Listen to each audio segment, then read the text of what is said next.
राजीव रंजन जुड़ गए हैं मेरे साथ। राजीव, आपको क्योंकि अभी आगे भी जाना है तो मैं आपसे यह जानना चाहूंगा, जो पांचवा चरण आ गया, चरणों के हिसाब से कुछ मुद्दे ऐसे हैं जिनकी गूंज लगातार सुनाई दे रही है, या ये पांचवा चरण जो आ गया ये थोड़ा सा गरीब इलाका भी है, यहां पर जातीय समीकरण ज्यादा हावी होते दिखेंगे? पहले धार्मिक ध्रुवीकरण की बात थी, तो क्या कुछ बदला है पांचवें चरण तक आते आते?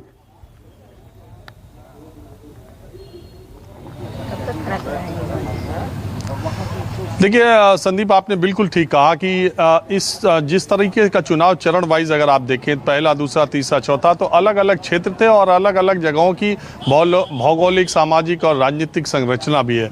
अगर आप पांचवें चरण की जो इस बार चुनाव हो रहा है, अगर इसको आप देखें तो निश्चित तौर पे आपने मुझे कहा कि पिछड़ा इलाका भी इसमें बहुत है। सुल्तानपुर और अमेठी, ये सब जो इलाके हैं, अयोध्या, ये सब इलाके पिछड़े उत्तर प्रदेश के नहीं। ये गोंडा, श्रावस्ती, कल मैं कुछ आंकड़े देख रहा था, जो गरीबी रेखा से नीचे, राजीव एक सेकंड, जो गरीबी रेखा से नीचे रहने वाले हैं, और ये तो नीति आयोग का आंकड़ा है, मल्टी डायमेंशनल पॉवर्टी इंडेक्स जो वो लेकर आए, तो अव्वल तो खैर बिहार है, 52% लोग गरीबी रेखा से नीचे, फिर झारखंड 42%, फिर 38%, उत्तर प्रदेश, और यहां पर ये गोंडा, श्रावस्ती के जो इलाके हैं, यहां तो 70-72% लोग गरीबी रेखा के नीचे हैं। ये नीति आयोग का आंकड़ा है, सरकार का आंकड़ा है।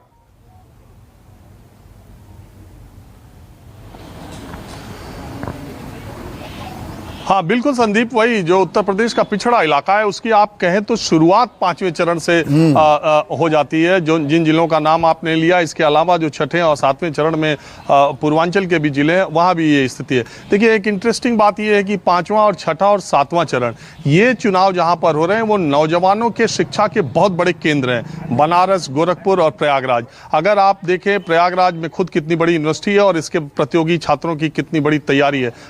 बनारस में 3 यूनिवर्सिटीज हैं, गोरखपुर यूनिवर्सिटी है, पूर्वांचल यूनिवर्सिटी है। तो ये नौजवानों की एक बहुत बड़ी फौज है जो इन 3 चरणों में बहुत कुछ डिसाइड कर सकती है और बहुत कुछ दारोमदार उनके ऊपर है। अब तक बात किसान की, मुसलमान की हो रही थी, लेकिन अगले जो 3 चरण है वो नौजवानों के हैं। मैं यहाँ पर संदीप, प्रयागराज में कुछ वोटर्स हर उम्र के यहाँ पर वोट दे करके आए। मैंने आपको बताया सिविल लाइंस पॉश इलाका है। अम्मा दे आओ वोट, वोट दे आओ, वोट दया का दिमाग में रहा ए भैया, हम चाहे हम दादी ना बेटवा कहे भैया, घर वाले बताए कि भेजे रहे हैं, एम दिया। हाँ जो बताए कि भेजे रहे हैं वही में दे दिया। हाँ। और कुछ सोचे नहीं भैया, कुछ नहीं सोच। यही तेरे देव, इतना ही मालूम है उनके यहाँ की सड़क, अम्मा को तो इतना ही मालूम है उनके यहाँ की सड़क नहीं बनी है और उनके जहाँ वो रहती है वहाँ कोई मंदिर नहीं है जहाँ वो जाके पूजा कर सके। मंदिर बनाए सरकार, इतना तो बनवा रही। काशी विश्वनाथ, अयोध्या भी इनका। काशी विश्वनाथ तो जाएंगी नहीं रोज रोज, उनको चाहिए कि जहाँ वो रहती है वहाँ छोटा सा मंदिर बनाए, सड़क बन जाए, थोड़ी सड़क बनवाए ताकि वो थोड़ा टहल पाए। वो इतनी खराब सड़क अभी तो केशव मौर्य आए थे, PWD मिनिस्टर थे, रोक ली होती। सुने ही नहीं, बात ही नहीं किए, वो तो बात ही कहाँ करते हैं। अरे ये उन्हीं के बूथ पे वोट दे रहे हो, करे हो बात नहीं करते सर, नहीं देते, वो वोट नहीं देते। वो इलेक्शन कमीशन का है। आज बूथ किसी यहाँ वोट देने आए थे। नहीं सर, वोट देने आए थे हम। जब लोग आ रहे हैं तो सड़क की बात कर रही है तो सड़क के मंत्री सर जरूर कहना चाहिए, लेकिन वो बात कहाँ हम जनता से करते हैं, वो आप लोगों से बात करते हैं, हम लोगों से बात नहीं करते हैं। चुनाव में व्यस्त हैं इसलिए चुनाव में व्यस्त नहीं रहते तो भी बात नहीं करते। सत्यता बोलने दीजिए सर, आप हमारे मुंह में भरिए मत। हाँ, आई बालसो एडवोकेट सर। हाँ, नाम कहाँ है आपका? मुझे संगम लाल केसरवानी कहते हैं। क्या बात है सर, क्या नाराजगी है? अरे हमको क्या नाराजगी, आप पे बोल रहे हैं, आप पे हंस रहे हो। नहीं सर, जो चीज वास्तविकता है, कोई नेता के पास सिर्फ वोटर के समय होता है, बाकी दिन तो कोई मिलता ही नहीं है। नेता के तो वोट दे आए हो। हम नेता को तो वोट देंगे, मजबूरी है। किसी न किसी को देंगे वोट, मजबूरी है। आप बताइए जी, महिलाओं के दिमाग में चुनाव का नंबर 1 मुद्दा क्या है?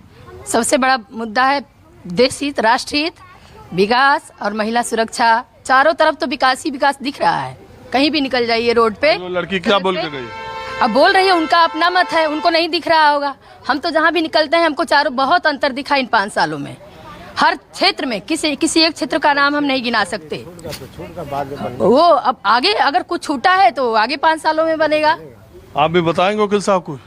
जी, बहुत अच्छा लग रहा है। पहले तो यहाँ का जो व्यवस्था है सरकार की चुनाव के दौरान और वोट देने की बहुत अच्छी व्यवस्था है। शांतिपूर्ण ढंग से चुनाव हो रहा है और लोग जो है इस सरकार से बहुत प्रसन्न हैं। अच्छा, एक चीज संदीप इस इलेक्शन में देखने में आई है, इस तरह का जो सेल्फी पॉइंट बनाया है चुनाव आयोग ने प्राउड वोटर का। हाँ। मैं ये देखता हूं कि हर आयु, धर्म, जात के लोग, बच्चे भी, बूढ़े भी आजकल जब वोट देते हैं तो यहाँ पे आके फोटो सब खिंचवाते हैं। ये एक अच्छी चीज देखने में आती है और मैं देख रहा हूँ लगातार कई इलेक्शन में। लेकिन कि पिछली बार ऐसा हुआ कि मोबाइल बूथ के बाहर लगवा लेते हैं और सेल्फी पॉइंट बूथ के बाहर यहाँ गेट पे रखवा लेते थे पुलिस वाले, सेल्फी पॉइंट अंदर था तो लोग खुसर पुसर करते रहते कि मोबाइल बाहर रख दिया, सेल्फी पॉइंट अंदर बना दिया। तो अब इस चरण के मतदान में सेल्फी पॉइंट पोलिंग बूथ के बाहर है। ठीक है, एक चीज और बताइए, जो आपने प्रतापगढ़ का जिक्र किया, कुंडा पर कुंडी लगा देंगे इस बार अखिलेश यादव, अपने पुराने सहयोगी, बल्कि मैं कहूं मुलायम सिंह यादव के अच्छे खासे कुलीग रहे रघुराज प्रताप सिंह उर्फ राजा भैया। कुंडा में आपने बात भी की राजा भैया से। कुंडा अपने आप में क्या कहता है? वहां कुछ बदलाव दिख रहा है, जैसा अभी मानस भी कह रहे थे। कुछ इलाकों में 75 साल आज़ादी मिले हो गए, लेकिन जी अमेठी नरेश हैं संजय सिंह। अरे भाई, किस बात के नरेश? आज तो सब बराबर है ना, आज़ाद हो गए। पर क्या सामंती मानसिकता, ये राजशाही, राजाशाही क्या अभी भी एक कड़वी हकीकत है इन इलाकों की?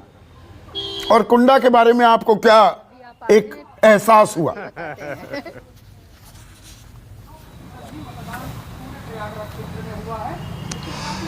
देखिए संदीप, प्रतापगढ़ जो इलाका है, प्रतापगढ़ जो जिला, इसमें आपको हर 7, 8, 10 किलोमीटर पर रजवाड़े, राजा मिल जाएंगे, जमींदार मिल जाएंगे। हम उनको जमींदार, बड़े जमींदार मानते हैं, लेकिन वो राजा साहब होते हैं। कई राजा आपको ऐसे मिल जाएंगे जो साइकिल से चलते हैं और मोटरसाइकिल वाले लोग उनको साइकिल से आते देख करके रुक भी जाते हैं। कई राजा ऐसे हैं जो प्रधानी का इलेक्शन लड़ते हैं और हार जाते हैं। लेकिन राजा भैया ने अपनी एक इमेज, अपना रसूख, अपना एक ताकत, अपना एक बाहुबल, अपना एक जनबल पिछले कुछ दिनों में तैयार किया। 1993 से लगातार वो जीतते आ रहे हैं और हर बार मार्जिन बढ़ता जाता है। इसके पीछे एक बहुत बड़ी वजह यह भी है कि मैंने जैसा आपको बताया, प्रतापगढ़ उत्तर प्रदेश के शायद अकेला जिला है जहां पर मिडिल क्लास बहुत एग्जिस्ट नहीं करता। या तो गांव में राजा हैं और या तो राजा के पर पलने वाले लोग हैं। ये बहुत दिनों से ये एक परंपरा चली आ रही है। राजा है और प्रजा है, मजदूर लोग हैं, छोटे मझोले किसान आपको प्रतापगढ़ में बहुत कम मिलेंगे। राजा है और प्रजा है, उसको इनकैश किया राजा भैया ने। लेकिन दूसरी बात यह कि पॉलिटिकली अगर आप देखें तो 1 लाख से ज्यादा वोट वहां पर MY समीकरण का है। यह बात ठीक है कि राजा भैया अपने शुरुआती दिनों में जिस तरीके से वो राजनीति में आए थे, तो एक दूसरा ही करिश्मा था और एक दूसरा ही डर था, एक खौफ था, जिसकी वजह से वो 1, 2, 3 चुनाव जीत गए। लेकिन उसके बाद उन्होंने अपने आप को बहुत तेजी से बदला और जो वोटों का समीकरण था समाजवादी पार्टी की तरफ होने की वजह से बहुत कुछ उनके पक्ष में जाता था। और चूंकि भारतीय जनता पार्टी उनके खिलाफ हमेशा कैंडिडेट उतारती रही थी, तो इसलिए MY समीकरण पूरे तौर पर राजा के साथ इंटैक्ट रहा करता था। अब इस बार परीक्षा होगी। मैंने बताया आपको, 1 लाख से ज्यादा वोटर मुस्लिम और यादव के कुंडा में है। अब इस बार परीक्षा होगी कि राजा भैया का जो रिकॉर्ड पिछले 6 बार से लगातार चलता आ रहा है और निर्दल वो चुनाव जीतते आए हैं, पहली बार जब पार्टी बना के वो चुनाव लड़ रहे हैं, तो वो 1.25 लाख वोटर, क्योंकि गुलशन यादव जो है वो राजा भैया के ही आदमी है और राजा भैया के ही काफिले के एक मेंबरान हुआ करते थे, जिनको कि वहां से निकाल करके अखिलेश यादव ने चुनाव लड़ाया है। तो अब ये समीकरण कितना आता है, इसलिए मैंने आपको सुबह ही कहा कि जितनी सीटें 61 सीटों पर चुनाव हो रहा है, उसमें सबसे ज्यादा निगाहें कुंडा पर लगी हुई हैं। राजा ये कहते हैं कि उत्तर प्रदेश में वो आदित्यनाथ और अखिलेश यादव के से भी ज्यादा वोटों से चुनाव जीतेंगे। इस बार वो दिखा देंगे। लेकिन दूसरी बात, जमीनी सच्चाई ये भी है कि एक बड़ा वोट बैंक राजा भैया का डगमगा भी सकता है इस बार। और 10 तारीख को जिन सीटों के चुनाव नतीजों का सबसे ज्यादा इंतजार आप स्टूडियो में करेंगे, शायद कुंडा भी उसमें एक होगी। नमस्कार, मैं हूं मानक गुप्ता। अगर आपको हमारा ये वीडियो पसंद आया हो तो इसे लाइक और शेयर जरूर करें, और हां, हमें सब्सक्राइब और फॉलो करना ना भूलें ताकि आप देश और दुनिया की कोई खबर मिस ना करें। तो जुड़े रहिए हमारे साथ और देखते रहिए News 24।